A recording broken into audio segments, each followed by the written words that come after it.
Tapi satu saat suara itu kemudian hadir.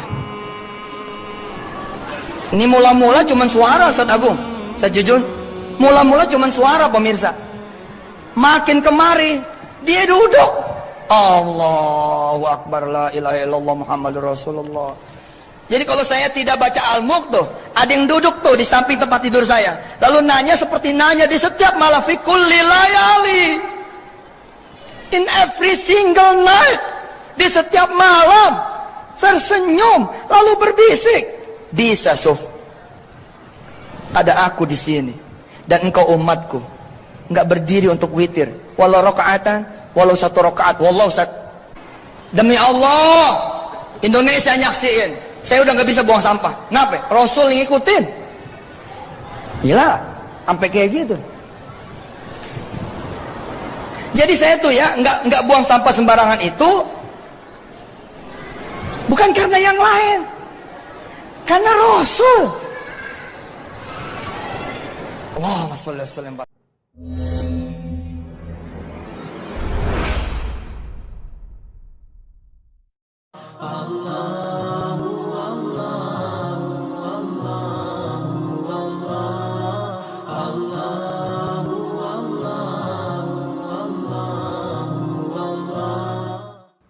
Di segmen ini saya kasih bocoran sedikit.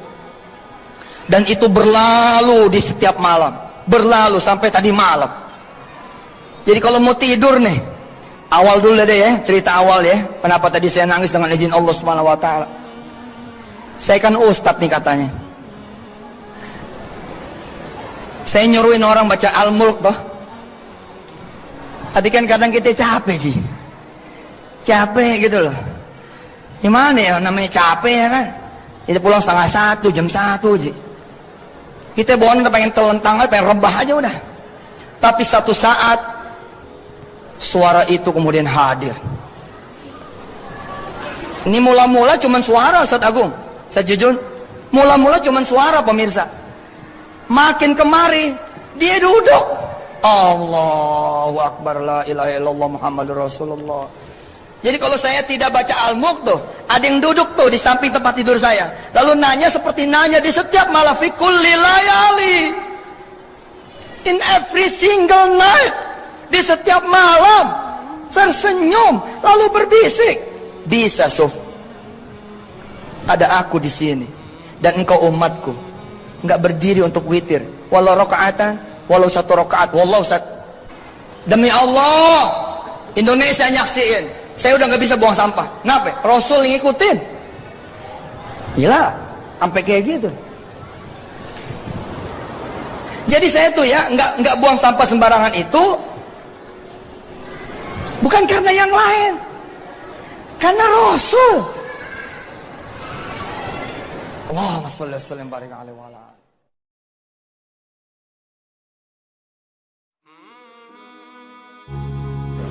أحسن الله إليكم سماحة الوالد. يقول السائل: في قول النبي صلى الله عليه وسلم: من رآني في المنام فسيراني في اليقظة، يقول كيف نرد على من يحتج من الصوفية بهذا الحديث وأنهم يروونه في الموالد؟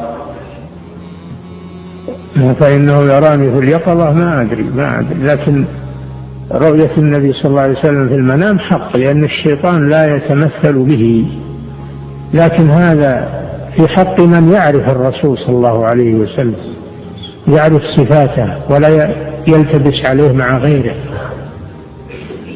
أما الذي لا يعرف الرسول صلى الله عليه وسلم فإنه يأتيه الشيطان ويقول أنا الرسول. صلى الله عليكم سماحة الوالد. الرسول صلى الله عليه وسلم لا يأتي في الدنيا ولا يحضر الموالد أو مجالس الصوفية ومجالس الذكر كما يقولون، هذا من الخرافات ومن الباطل. فالرسول لا يرجع إلى الدنيا كغيره من الأموات، لا يرجعون إلى الدنيا. أين عاد وأين ثمود وأين الأنبياء وأين الرسل وأين العلماء؟ لو كان أحد يرجع أرأيتم أحدا ممن قد ماتوا. إنما في الرؤيا يمكن هذا، انك تراه في الرؤيا، وأمر الرؤيا غير أمر اليقظة. أما أنه يأتي في اليقظة فهذا قول باطل. ولا أحد يرجع إلى الدنيا لا الرسل ولا غيرهم. Bisa bertemu Rasulullah SAW kondisi terjaga? Jawabannya tidak benar ya. Sering saya sampaikan, Rasulullah SAW mungkin bertemu dengan kita dalam kondisi mimpi. Mimpi kita bertemu dengan Nabi itu mungkin. Kata Rasulullah SAW, man ra'ani fil manami faqad ra'ani fa inna syaitana la yatamatsalu bi. Barang siapa yang melihat aku dalam mimpi maka dia telah melihat aku, karena setan tidak bisa meniruku. Mungkin kita bertemu dengan Nabi dalam mimpi. Dan Imam Nawawi mengatakan, seandainya Anda bertemu dengan Nabi dalam mimpi sesuai dengan sifat-sifat Nabi, kemudian Nabi mengajarkan sesuatu di luar daripada syariat Nabi, maka tidak bisa diikuti.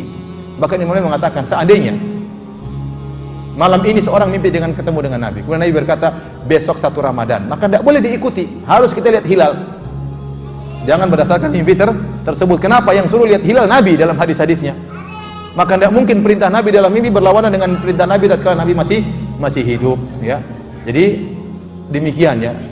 Itu pun kalau yang kita ketemu dalam mimpi adalah Nabi, karena banyak terkadang syaitan datang dalam mimpi ngaku sebagai apa? Nabi, ternyata bukan Nabi. Dan ini saya pernah ketemu dengan orang yang mimpi dengan ketemu Nabi. Bilang saya ketemu dengan Nabi. Terus gimana Nabi yang kau lihat? Nabi bersinar wajahnya. Ada jenggotnya enggak? Enggak, dagunya bersinar. Oh, itu bukan Nabi kata saya. Dagunya bersinar. Kalau Nabi jenggotnya apa? Lebat. Berarti bukan Nabi yang kau lihat. Ya. Ada yang bertemu dengan Nabi. Bagaimana ciri-ciri Nabi? Nabi wajahnya bersahaja, kemudian rambutnya putih, jenggotnya putih. Itu bukan Nabi, karena Nabi ubannya cuma 20 helai. Yang kau lihat itu bukan siapa? Bukan Nabi. Maksud saya, Nabi, setan tidak bisa niru Nabi, tapi setan bisa ngaku sebagai Nabi. Itu pun dalam mimpi. Adapun tatkala masih Nabi ketemu kita dalam kondisi sadar, ini enggak mungkin. Nabi sekarang jadi kubur. Dia tidak akan keluar dari kuburan kecuali pada hari kiamat kelak.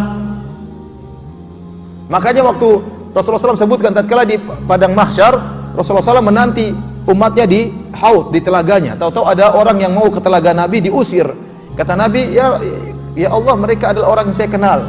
Kata Allah Subhanahu wa taala, innaka la tadri ma ahdatsu ba'da. Kau tidak tahu apa yang mereka lakukan setelah engkau pergi. Nabi tidak tahu. Kalau Nabi bisa keluar ketemu orang jalan-jalan, ya pasti Nabi tahu kondisi. Oh, sekarang 2016 ada pengajian di Masjid Angkatan Laut. Nabi tahu. Ada ini, ada ibu-ibu pengajian. Rasulullah SAW tidak tahu. Makanya kata Allah, kau tidak tahu apa yang mereka lakukan setelah kau meninggal dunia. Itu berarti Nabi tidak pernah keluar dari. Saya sering sampaikan, bagaimana Nabi waktu meninggal, Fatimah sedih sekali. Sampai para ulama mengatakan Fatimah sakit, di antara beliau meninggal adalah kesedihannya karena wafatnya ayahnya. 6 bulan kemudian setelah wafatnya Nabi, Fatimah meninggal dunia. Ya, kalau Nabi bisa keluar, ngapain Fatimah sedih? Jangan sedih wahai putriku, saya akan kunjungi kamu tiap hari. Santai aja. Ya.